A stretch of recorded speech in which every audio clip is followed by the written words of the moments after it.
So guys, nandito tayo sa ano ngayon, sa San Juanico Bridge, naglalakad na tayo. So guys, anong tawag doon?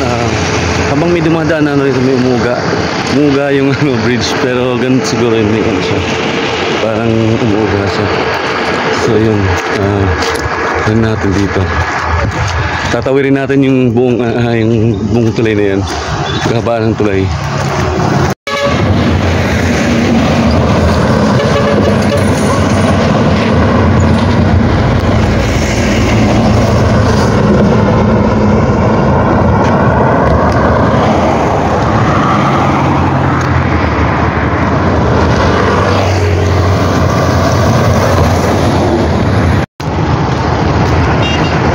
So yun guys, nasa halos kalagitnaan na tayo ng bridge.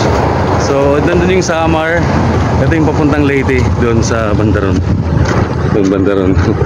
So dito tayo sa, pakit na tayo doon sa pinaka-peak. Halos na kalahati na tayo.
So yun guys, malapit na tayo sa ano, sa peak ng bridge. So Bandaron, nandun yung ano, yung pinaka taas.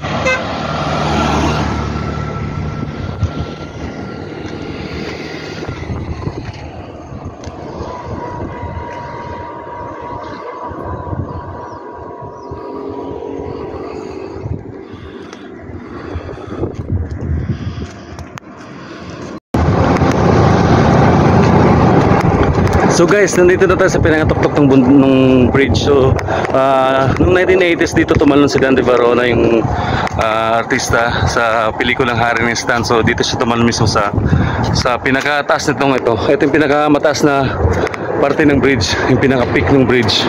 So kung nakita nyo kanina sa video ko, ang taas ng ano, itong part na to. So yun guys, makikita yung lalim dun.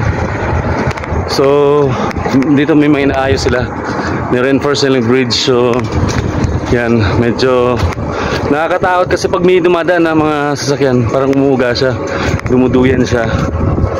So yun, medyo nakakahingal umakyat, pero sulit naman yung pagpunta rito kasi talagang kakaibang experience yung ano ko rito, na experience ko. So yun, doon yung Samar, ito papuntang Leyte ito. So papaba na kami ng Leyte ngayon, sa Tacloban City.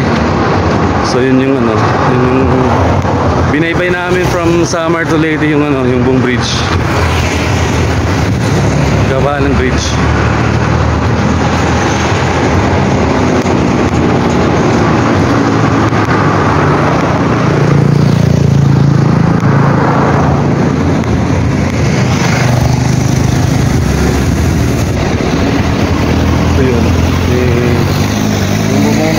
Picture siguro doon, pipicture sila. So may video mga ano doon, mga tao.